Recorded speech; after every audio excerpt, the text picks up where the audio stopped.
Bonjour à tous, bienvenue sur Fan de Couteaux. Aujourd'hui je vous présente un modèle de chez TB Outdoor, le Commander. Présentation et test de coupe comme d'habitude, après m'être littéralement fait bouffer aux moustiques et également aux tiques. Je m'étais pourtant préparé en ayant mis du produit sur moi, mais vous voyez, même avec du produit, ces de tiques arrivent quand même à vous grimper dessus. Donc il faut vraiment faire attention, surtout à cette période, il fait ça, voilà, les chaleurs commencent. Bref, protégez-vous. Deuxième chose, je précise que ce couteau m'a été envoyé par Tarerias Bonjean, donc TB Outdoor, afin que je puisse vous le présenter. Mais je précise, encore une fois, si ça a encore besoin d'être précisé, que je garde mon entière liberté de penser, que je suis libre en tout cas de dire ce que j'ai envie de dire sur le couteau, si c'est bien ou si c'est pas bien. Et rappelez-vous, Tarerias Bonjean, ils en ont déjà fait les frais avec le Unboxer. Donc voilà, je ne suis pas payé par la marque, je ne reçois aucune... voilà, il n'y a pas de lien affilié ou quoi que ce soit. Ils m'ont envoyé le couteau et après, libre à moi de faire et de dire ce que j'ai envie de dire. Et c'est ça que j'apprécie aussi avec Tarerias et avec TB Group, c'est qu'il n'y a aucune, ils me disent pas, voilà, faut dire que non, ils ont pas besoin d'aller visionner la vidéo non plus avant. Ils m'envoient le couteau, ils me disent, dis ce que tu as envie de dire. Et peut-être que nous aussi, ça pourra, comme avec le Unboxer, ça pourra les aider. Donc ça, c'est quelque chose aussi que je souhaitais préciser. Certains vont dire, mais ça ressemble beaucoup à du Perrin, ton couteau là, ton Commander. Alors on est tout à fait d'accord et c'est pas innocent puisque ça peut ressembler, d'ailleurs chez Spyderco il y a une collaboration avec Perrin et qui ressemble beaucoup à ce couteau-ci et c'est pas totalement innocent non plus, c'est pas une copie d'un Fred Perrin. Je sais pas si vous connaissez le Spyderco PPT qui était un sprint run chez Spyderco, un pliant. C'est une tri-collaboration, le PPT, entre Fred Perrin, Philippe Perotti, donc c'est la personne qui est à l'origine de ce couteau-ci, et Sacha Thiel. P. Perrin, P. Perotti, T. Thiel, Sacha Thiel. Donc c'est normal, c'est des personnes qui se connaissent, qui gravitent dans le même milieu, j'imagine, je les connais pas personnellement, mais voilà, donc c'est pas innocent non plus, il n'y a pas de copie derrière, c'est pas innocent que ce couteau-ci soit voilà, qu'on en ait déjà vu et que ça ressemble beaucoup à du Fred Perrin, ça aussi c'est quelque chose qui mérite d'être précisé pour pas qu'on aille crier à la copie, ouais c'est une copie d'un Perrin, pas du tout, c'est... voilà. Après... pourquoi ce couteau a cette forme-là? Je le dis souvent également, chaque couteau, son utilisation. Vous n'allez pas aller prendre un couteau de cuisine pour aller taper et faire du bâtonnage dans les bois. J'exagère, mais c'est un peu ça. Ici, on est clairement sur un couteau à vocation tactique. Vous connaissez TB Outdoor, où je vous avais présenté le CAC, le couteau de l'armée française, qui équipera ou qui équipera peut-être un jour tous les soldats de l'armée française, peu importe. Mais voilà, on est clairement dans une orientation tactique, militaire, le nom, le commandeur, hein, c'est pas l'outdoor, c'est le commandeur, donc on voit tout de suite son orientation vraiment très typée tactique. Bien évidemment, moi je vais pas m'en servir de vocation tactique, c'est pas du tout le but, moi je vais m'en servir pour aller m'amuser dans les bois, pour aller couper un petit peu de nourriture, et c'est savoir si finalement dans cette fonction-là, et c'est à mon avis 95% des gens c'est comme ça qu'ils vont l'utiliser, c'est pour savoir s'il est capable, s'il est performant, si l'acier est durable, si l'étui est pratique à utiliser, et vous verrez que je vais pas être forcément très tendre sur certains points qui méritent, à mon sens, d'être améliorés. Quelques dimensions afin de vous situer le Commander par rapport à un best-seller, le SI4HM, et par rapport au Taniboka Puko de chez Tops, et vous comprendrez pourquoi je vous ai ramené celui-ci dans 2 petites secondes. On est sur une longueur totale sur le Commander de 22 cm, longueur de la lame 11,5 cm, épaisseur de la lame 3 mm, ça se termine par une pointe quand même assez fine et assez délicate, mais assez endurante, et pour un poids de 142 grammes. Vous voyez tout de suite par rapport au SI4HM que le manche est bien plus fin, que le couteau est légèrement plus petit. On est sur quelque chose de plus discret, je sais pas, mais plus facilement transportable. Un manche bien moins englobant que la vocation première du SI4HM qu'ils ont rectifié quand même à la base, puisque là, à la base, le SI4, que je vous avais d'ailleurs déjà présenté avec ses plaquettes un petit peu carrées, était quand même à vocation tactique. Ils l'ont changé ici pour qu'on soit plus dans le côté outdoor, le côté bushcraft, couteau pour aller dans les bois. Donc c'est pour ça qu'ils ont arrondi légèrement le manche. Mais là, ça ressemblerait peut-être plutôt à une version SI4 assez classique avec ses plaquettes carrées. Et comme vous pouvez le voir, on est ici sur un manche en G10 qui a été toxifié. Ça veut dire qu'il y a il y a de la texture sur le manche. Il y a ces petites arêtes ici qui font qu'on a un petit peu plus de grip que si on avait un manche en G10 classique lisse. Je sais pas si vous vous souvenez ou si vous aviez vu cette vidéo, je vous les laisse à côté comme ça le temps que je vous raconte cette petite... voilà. C'est la vidéo que j'avais fait sur les couteaux concept, où j'avais dit élevez votre niveau d'exigence, et j'avais d'ailleurs dit dans cette vidéo de concept que à qualité égale, si c'était made in France, on comprendrait qu'on paye un petit peu plus cher, puisque bien évidemment, on n'a pas forcément le même... voilà, je vais pas revenir sur le débat avec la Chine, mais on comprendrait que ça soit un petit peu plus cher à qualité égale. Et ben là, c'est exactement ce qui se passe. On est sur un couteau qui coûte 159 €. Voilà, donc c'est pas forcément un couteau qui est donné par rapport aux autres couteaux que vous pouvez vous-même voir sur la table. Le SI4 HM est moins cher que celui-ci. Maintenant, on est sur un couteau qui est 100% fabrication française et qui s'aligne en termes de qualité, de fit and finish, comme on dit en anglais, en termes de réalisation, en termes d'assemblage. Peut-être pas des matériaux, peut-être que sur l'étui, et je reviendrai dessus aussi également, il y a peut-être des trucs à rectifier. Mais en tout cas, on peut être fier, pour une fois, j'ai assez tapé sur les couteaux fabriqués en France, on peut être fier d'avoir un couteau made in France, made in Thiers, dans la ville de Thiers, qui tient la route. Quand on reçoit le couteau, dans cette boîte qui fait aussi finalement assez militaire, donc voilà, ça fait vraiment une belle boîte, ça fait plaisir encore une fois d'avoir des belles boîtes quand on reçoit ces couteaux, même si ça fait pas le couteau, mais on se dit, à la première impression, waouh, on a un truc qui tient la route, c'est qualitatif, ça respire la solidité, c'est super bien assemblé, c'est très bien ajusté. Alors vous n'avez pas les intercalaires rouges qui pourraient faire un petit pop de couleur, effectivement. On peut toujours en rajouter un petit peu. Mais vous voyez, la visserie est bien à fleur, le manche toxifié, qui est du plus bel effet, et puis qui a en plus un deuxième intérêt, c'est que ça le rend quand même bien moins grippant qu'un manche en G10 lisse, même presque moins grippant qu'un manche en micarta, même si le micarta accroche un petit peu plus que le G10. Mais vous voyez, la visserie, tout est à fleur, il n'y a rien qui dépasse, ça a été très bien découpé.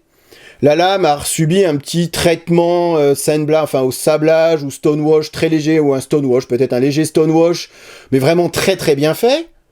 Du jimping sur le haut de la lame, pareil, le petit made in France qui va bien. Franchement, quand on reçoit le couteau, on se dit, tiens, bah voilà, enfin un truc français. Alors je sais, je parle de production, je parle pas d'artisanat, on est d'accord. Pour ceux d'ailleurs qui sont abonnés à ma page Instagram, vous avez vu que j'ai quand même 2-3 trucs artisans, des couteaux d'artisans qui arrivent sur la chaîne, il y en a un autre en commande également, c'est de toute beauté, je parle pas d'artisanat français, là je parle de couteaux, vraiment, là, on est sur du couteau de production, mais en termes de couteau de production, on se dit, bon, certes ça coûte 159 €, ok, mais c'est fabriqué en France, collaboration avec Perotti qui est un ancien de l'armée, qui est un ancien tireur d'élite, qui a écrit pas mal de bouquins, donc voilà, le gars il s'y connaît, il sait de quoi il parle. On est sur un couteau donc clairement à vocation tactique, comme j'ai pu le dire. Ça se voit vraiment grâce à cette encoche qui est vraiment fait pour que l'index soit bien à l'intérieur et ne vienne pas glisser sur la lame lorsque vous allez, encore une fois, vocation tactique, si vous deviez planter, alors moi je plante dans un arbre, c'est à peu près la seule chose que je vais pouvoir planter, mais vous voyez, soit en position droite ou même en position inversée, on a vraiment un excellent grip, le petit doigt est bien calé à l'intérieur de cette encoche, et le couteau ne bouge pas, et c'est bien là le principal, c'est à l'opposé d'un Puukko. Donc c'est pour ça que je vous avais ramené le Tallinboca Puukko, où là effectivement vous n'avez pas de garde, donc là l'index peut vraiment glisser très aisément sur le tranchant et vous allez vous couper le doigt. Après on n'est pas du tout dans encore une fois, dans le même type d'utilisation, dans le même type d'orientation, chaque couteau son utilisation. Un Puukko c'est fait pour tailler du bois, tailler une cuillère, dépecer un animal. Ici avec le commandeur, on est clairement sur un couteau à vocation, je pense que vous l'aurez compris, tactique, voilà, commandeur de l'armée, et c'est vrai que pour ça, en tout cas, cette encoche est la bienvenue. Par contre, là où j'aime pas forcément l'encoche, c'est sur des coupes un petit peu fortes où je ne mets pas le pouce sur le haut de la lame.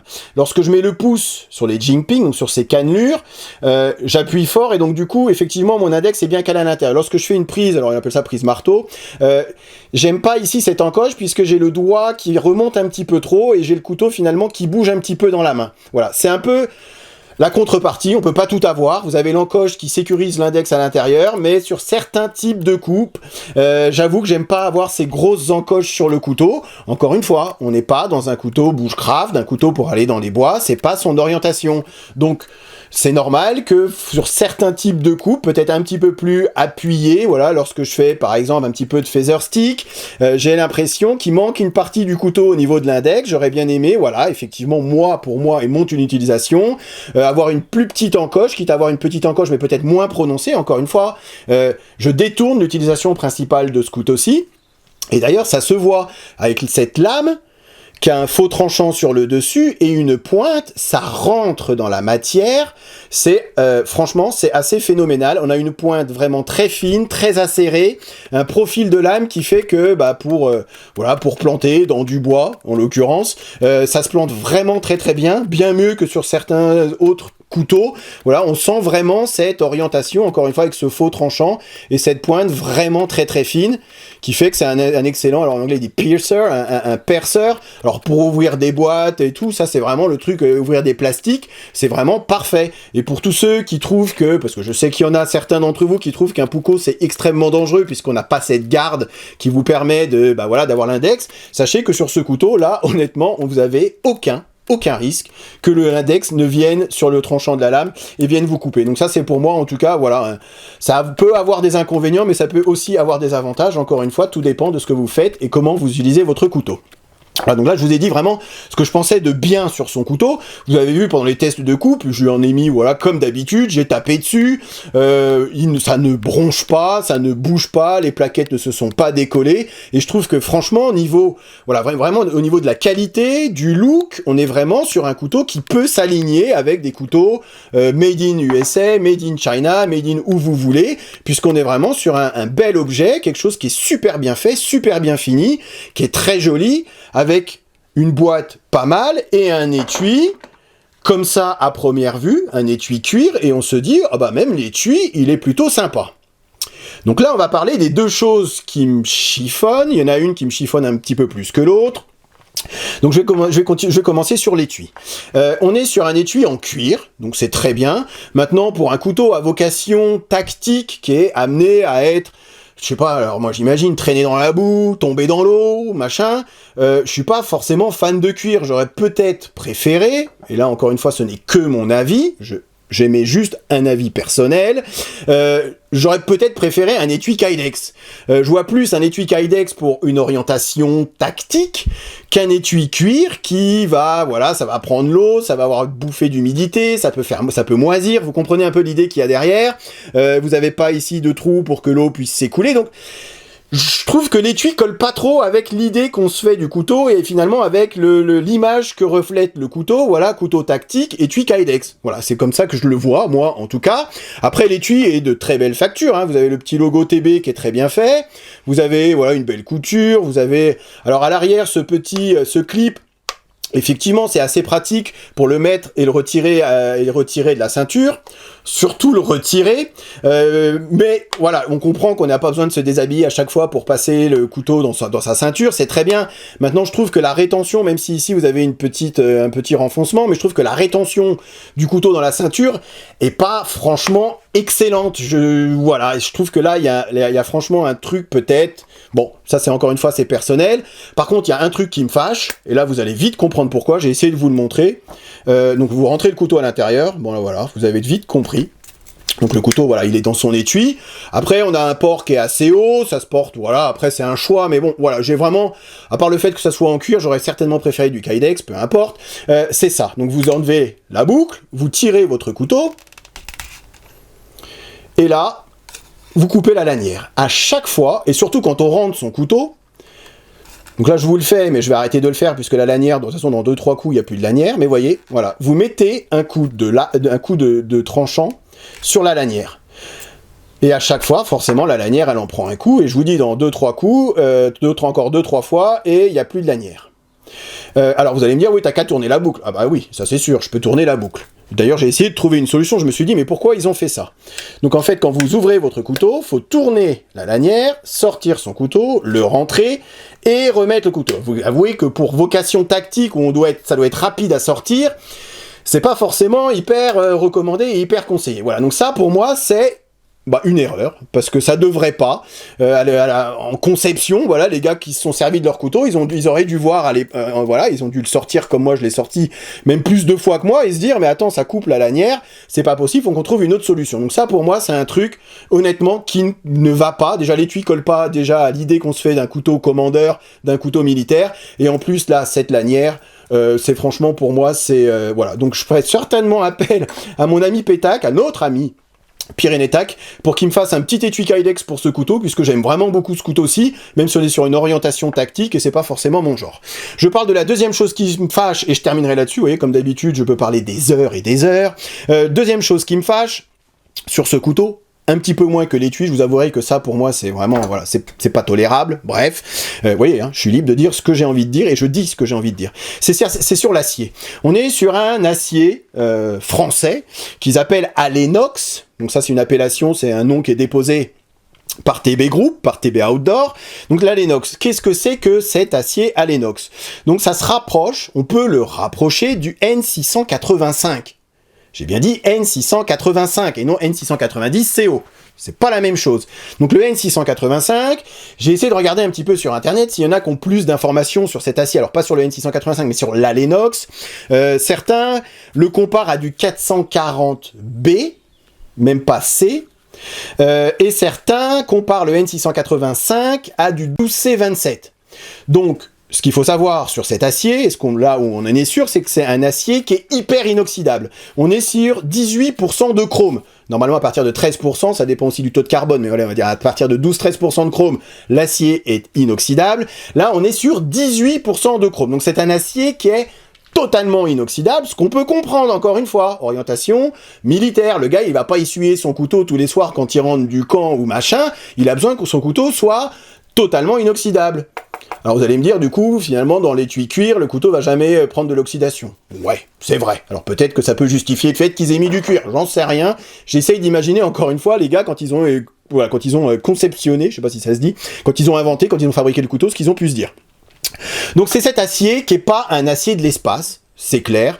Il y aurait eu du N690CO, ça m'aurait bien moins gêné. On est vraiment avec du N690CO sur ce qu'on a l'habitude de voir sur des couteaux made in Italy, sur des couteaux voilà comme le Acheron, sur des couteaux comme Lion Steel, un acier Sleipner également. Alors vous allez me dire c'est pas un acier français, mais ils ont qu'à faire leur recette du N690 et puis après ils font leur recette et ils sortent un acier ressemblant à du N690. Donc pourquoi avoir choisi cet acier? Alors pour le fait qu'elle soit inoxydable. Après c'est un acier qui est hyper robuste. Ça c'est clair, hein, avec ce que je lui ai mis. Enfin voilà, j'ai pas retenu mes coups. La pointe, elle ne s'est absolument pas abîmée. Malgré, voilà, j'ai quand même planté, alors ce n'est que du bois, bien évidemment, mais c'est du bois quand même qui était assez sec. Donc la pointe, elle a suffisamment tenu. J'ai fait un petit peu de torsion sur la pointe, ça a pas trop bougé. Sur la dureté de l'acier, on sait pas trop, mais on doit être aux alentours de, voilà, 57, 58. Allez, un petit 59 maximum.